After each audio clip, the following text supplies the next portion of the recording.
So we're in Barcelona, it's Mobile World Congress 2023. I'm here with Robert Curran, he's consulting analyst at Appledore Research. Robert, great to see you again, thanks for coming along. Now, it's busy here again, we're back in the very crowded days of Mobile World Congress. Have you come across anything yet here at this show that's like a strong theme, a trend, something new that you've spotted? Thanks, Ray. Yeah, we're seeing a lot more collaboration, I think, is the name of the game this year. A lot more activity between operators and vendors with one another. I think partly that's through topics like Openrun, but I think also more generally, looking at different specializations and particularly how telcos can pursue value. We're here again. We're talking about 5G again, which is still a big theme for the show, but it's a different kind of conversation about 5G. It's about how can we actually monetize it and turn what's different about 5G into something valuable. And I think everyone now knows that no one company has the answer on that. So I think this year we're seeing some practical solutions, practical collaborations focused on different industry verticals. And I think that's definitely something I'm quite impressed by. It's a little like some of what we had seen at the CES show. As well, it's become a very automotive-focused show rather than even consumer electronics.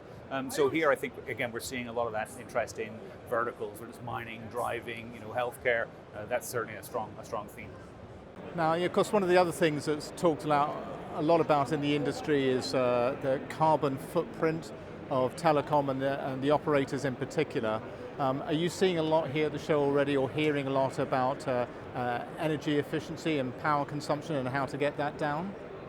I think it's here. I don't think it's as front and center as I expected, I have to say. Okay. I think that's been a feature of conversation pretty much all year.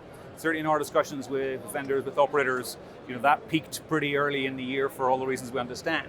So I think that's been there kind of a little more quietly in the background in some senses. So it's not the thing that's printed on every booth. It's not the thing that every session is about. It certainly is a stream, of narrative within the industry. But I think the energy problem is quite hard in any way because it involves so many different parts of the supply chain. So what you can do on one individual piece of equipment doesn't necessarily translate that well to network-wide gains. So it's still a factor, but we're still in early days. I think the other thing about energy is that it's very much tied to data. What data can you get from the networks to actually make intelligent decisions? So it's a multifaceted problem. So it'll certainly be a theme here. But yeah, we're going to be talking about that for a few more years for sure. Now, of course, one of the key topics, this is a big mobile networking show. One of the big topics has been for a while is Openrun and how that might fit into the industry. Are you seeing or hearing anything new that's maybe bringing certain camps together, or a new way that the Openrun is being talked about here at the show? Yeah, I think Openrun we've always talked about as a movement more than a technology. And with any movement, you see the fans and the proponents, and then a degree of resistance.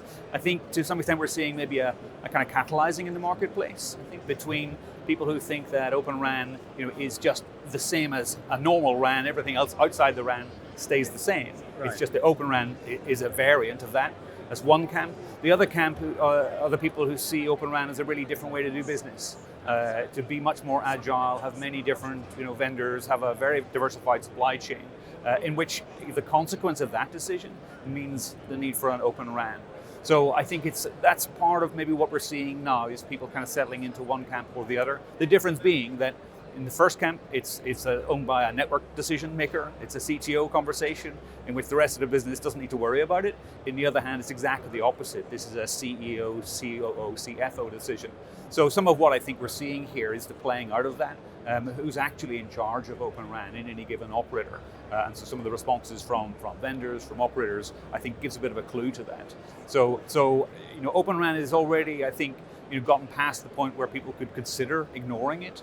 I think now it's an unignorable movement in the industry. So you're seeing that much more assimilated, I think, into certainly what the big players have traditionally been doing. So I think it's very interesting. It's not that battle is not won or lost in that sense. It's going to continue to be kind of hard fought for the next 10, 20 years for sure. Okay, well, it's great to hear your thoughts about the trends. I'm hoping to get out on the show floor myself and talk to some people, get some one-to-one insight. And it's just great to see so many people here, and lots of people here just to do business. Absolutely. And last year was a very buzzy show, precisely because it was a little unexpected. I think this year's a lot of anticipation, and certainly from what I've seen on day one, we're certainly up at that pre-pandemic kind of level of nearly business as usual. Fingers crossed. But yeah, a lot of busyness here, and a lot to show, and a lot for the industry to showcase as well, which is good. That's a good sign. Excellent, Robert. Well, as ever, thanks a lot for bringing these trends to our attention and for joining us here on TelecomTV. Thanks very much.